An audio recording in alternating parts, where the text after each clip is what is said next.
జై శ్రీరామ్, సింహత్రి నమః. జై జనసేన, జై పవన్ కళ్యాణ్, జై వారాహి. వందే మాత్రం వీక్షకులకందరికీ నమస్సుమాంజలు. అమెరికాలో ట్రంప్ అధికారం చేపట్టిన వెంటనే అక్రమ వలసదారుల్ని ఎంతో అవమానకరమైన రీతిలో విమానాల్లో కాళ్ళకి తాళ్లు కట్టి ఇతరత్ర క్రూరమైన విధానాలతో సాగనంపడం మనం చూసాం. వాస్తవానికి భారతదేశంలో కూడా అక్రమ వలసదారులు చాలా అధిక సంఖ్యలో ఉన్నారన్న వార్తలు వచ్చాయి.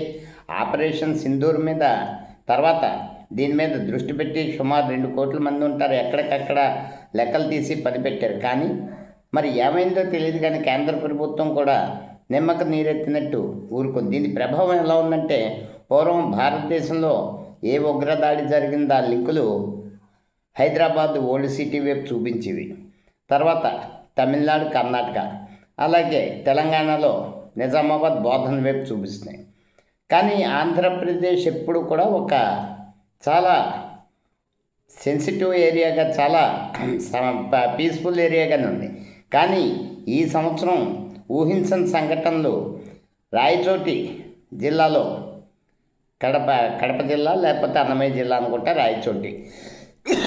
రాయచోటిలో ఉగ్రలింకులు ప్రత్యక్షం అవడం నివ్వెరపరిచాయి. ఆ తర్వాత విజయనగరం, కనీసం ఎవరు ఊహించండి ఎంత ప్రశాంతమైన వాతావరణం ఉన్న విజయనగరం జిల్లాలో ఉగ్ర లింకులు బయటపడ్డాయి. ఇప్పుడు మొన్న 5వ తేదీన వాళ్ళ ర్యాలీలో పాకిస్తాన్, పాలస్తీనా జెండాలు ఎగరేసిన 4 కార్లలో వచ్చి జెండాలు ఎగరేసారు. కాకినాడ అంటే పెన్షనర్ సిటీ, చాలా స్వర్గధామ, పీస్ఫుల్ ఏరియా. అటువంటి చోట ఉండడం చాలా ఆందోళనకరం. దీని మీద ఏంటంటే కేసు ఫైల్ చేశారు, కార్లు సీజ్ చేశారని వార్తలు వచ్చాయి.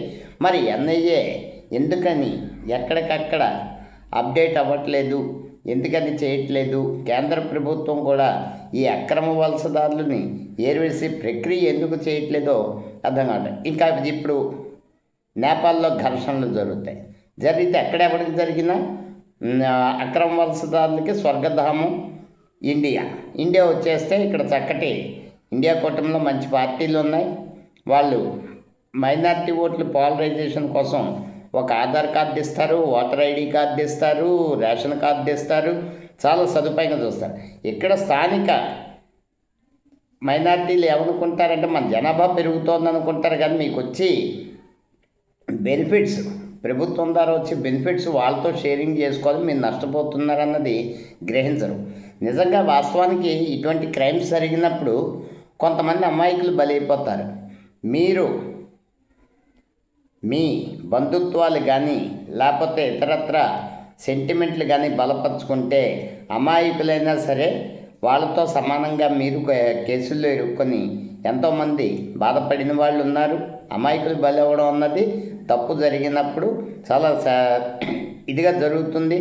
కాబట్టి ఎవరన్నా మన పక్కింట్లో ఏదైనా నేరం జరుగుతోందంటే మనం పోలీసులకి ఇన్ఫర్మేషన్ ఇచ్చి పరిస్థితి ఉండాలి. ఎంతోమంది వచ్చేసి ఇక్కడ మన మధ్యన జీవించి 30 ఏళ్ళు ఉన్నట్టు రాయచోట్లోని బట్టల షాప్ నడుపుతూ ఉగ్రవాద లింకులు ఉన్నట్టు. అంటే మనకి వాస్తవానికి ఆ లాంగ్వేజ్ తెలీదు, ఉర్దూలో మాట్లాడితే దాని ఆ చుట్టుపక్కల వాళ్ళు చేయగలిగింది ఏం లేదు. కానీ ఎంతో కొంత మన చుట్టుపక్కల ఏం జరుగుతోంది తెలుసుకోలేని పక్షంలో భారతదేశంలో నేను ఒకటే అంటున్నాను, is Indians secular in India?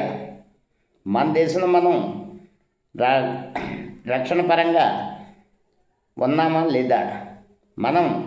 మన బలం మన దేశంలో మనం ఏమనాలంటే టర్మ్ రావట్లేదు. మన దేశంలో మనం సెక్యులర్గా అంటే సురక్షితంగా ఉన్నామా లేదా అది ఆలోచించుకోవాలి. ఇలా కేంద్ర ప్రభుత్వం సక్రియంగా వెంటనే చేసి ఎవరైతే అక్రమ వలసదారులు ఉన్నారో వాళ్ళందరినీ జల్లెడి పట్టి ఏరివేసి వెంటనే పంపేయకపోతే ఈ దేశం ఎప్పటికీ కూడా సురక్షితం కాదు. భారతీయులకు భారతదేశం సురక్షితం అవ్వబోదు.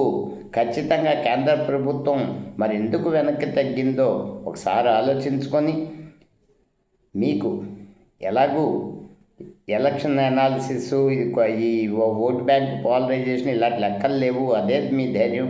కాబట్టి ఖచ్చితంగా భారతదేశంలో భారతీయులు కాని వాళ్ళు ఎవరు ఉండడానికి వీళ్ళది అక్రమ వలసదారులని తక్షణం పంపించేయాల్సిందిగా, భారతదేశాన్ని సురక్షితంగా పెట్టుబడులకు స్వర్గధామంగా మార్చాల్సిన బాధ్యత కేంద్ర ప్రభుత్వానికి ఉంది. ఎక్కడికెక్కడ రాష్ట్ర ప్రభుత్వాలు కూడా, రాష్ట్ర ఇంటెలిజెన్స్ డిపార్ట్మెంట్లు కానీ, పోలీస్ డిపార్ట్మెంట్లు కానీ క్షుణ్ణంగా తెచ్చేసి ఏ ఇన్ఫర్మేషన్ ఉన్నా దర్యాప్తు సంస్థలతో, ఎన్ఐఏ వంటి సంస్థలతో మీ ఇది షేర్ చేసుకొని ఖచ్చితంగా ప్రతి రాష్ట్రం సెక్యులర్గా ఉండాలి, దేశం సురక్షితంగా ఉండాలి. తద్వారా మన దేశంలో మనం భయం లేని భారతదేశం కావాలి. భారతదేశంలో ఉంటున్న భారతీయులందరూ కూడా ఏ విధమైన ఆందోళన లేకుండా ఆరోగ్యకరంగా ఉండాలని కోరుకుంటూ వందే మాతరం. జై హింద్.